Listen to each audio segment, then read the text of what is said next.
right, for our first set, we're gonna do step backs. We're gonna add a press if you're comfortable. So I'm gonna have my blocks. You can stand on plates, you can stand on a bench, okay? We're gonna step down, loading this foot, step up to a press. Loading this leg right here, back up.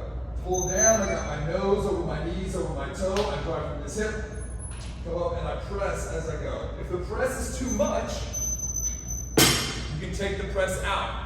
If you really want to load that step down, you can just hold the weight here and put more weight on. If you're going to press it overhead, you're not going to be able to use as much weight, but we're trying to get an explosive movement out of there. If you're not really trying to work on the explosion, if you want to work with just more strength, load it up and ditch the press. So we're going to do 8 on each side. And then we're going to come out of there. I've got my bands tied up.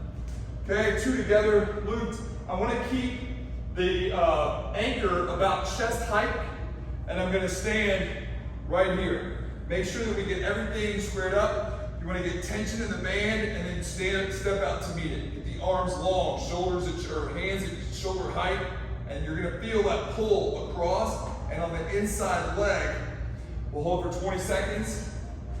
Again, get tension, step out to meet it, root those feet into the ground, get those arms long, stand up tall, don't cower here, don't twist, don't shoot your hips out, stand tall, reach those arms out, long, we'll hold for 20 seconds each side.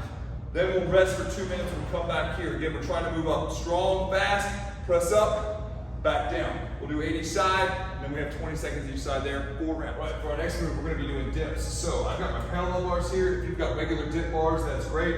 If you wanna go between 2 benches, we do not wanna do dips on the edge of the bench behind us.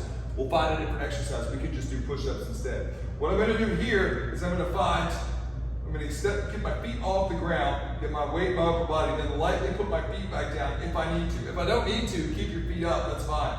And I'm moving an elevator straight down, pulling the shoulders back, and straight up. Straight down, and straight up. I'm trying to use my legs as little as possible, still making it challenging in my upper body, moving straight down, straight up with those dips. After that, we're gonna move to chin-ups. Again, each person's gonna have their own intensity. So what I'd like to get is between 8 and 10 chin-ups. All right, if that means that you can tie a weight on your waist and let the plate hang, that's great, or a barbell hang, that's fantastic. Let's load it up, okay? If that means that we can just barely rep that out, that's great. If that means that we need to come here, have our feet on a bench, jump, control that eccentric, down, reset, up. Maybe you only get 5 or 6 of those, all right? If we have a chin-up assist, you can use that, try to go to 8 or 10 reps. If you use the weight, you're kneeling on the platform to pull up, those are all great options. You can use a band if you really want to, but that kind of, it gives you assistance the whole time, it doesn't change, whereas you don't need as much assistance on the first rep as you do the 6th rep. So those aren't as great of options, but they work as well too, okay? After that, we're gonna have a med ball.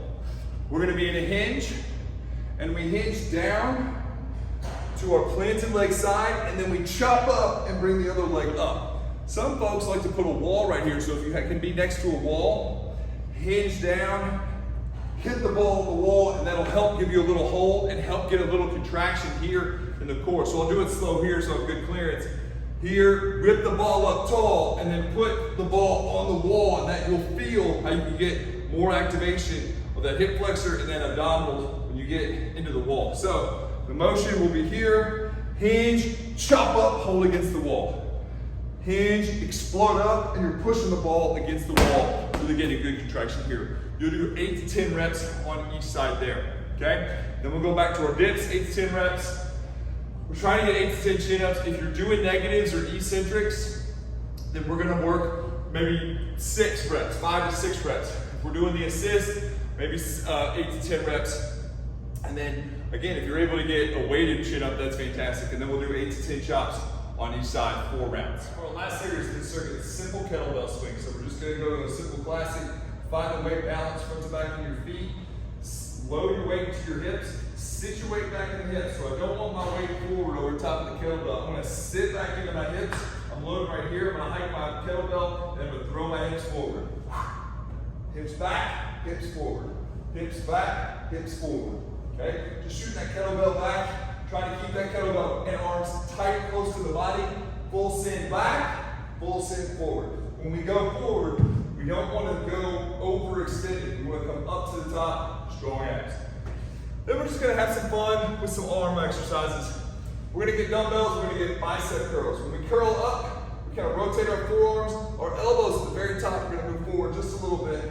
And I'm trying to keep constant tension on those biceps. Get a little longer eccentric. So up, 1, 2, down. Up, 1, 2, down. Then I'm going to sit down. I've got a low box here, and I'm going to do a tricep extension where I rotate my hands. Rotate back, rotate up, rotate down, rotate up. I'm trying to keep my elbows back as much as possible, which is another challenge. And I'm just getting a nice big rotation. Again, if you have a favorite bicep exercise or tricep exercise you'd rather replace that with, that's fine. We're just trying to get some nice fun arm work. You can get some chin-ups with that. We're kind of having a little bit of fun at the end of the week. We're done with deadlifts. It's been a long 6 weeks for everybody doing those. So we're just kind of having some fun here at the end. So kettlebell swings from 10 to 12, and then we'll just blast some arms. If you've got some core work you want to do, it's all up to you. Have some fun. Thanks for hanging with us. We'll catch you next week. Have a great week. Have a great workout. Appreciate you.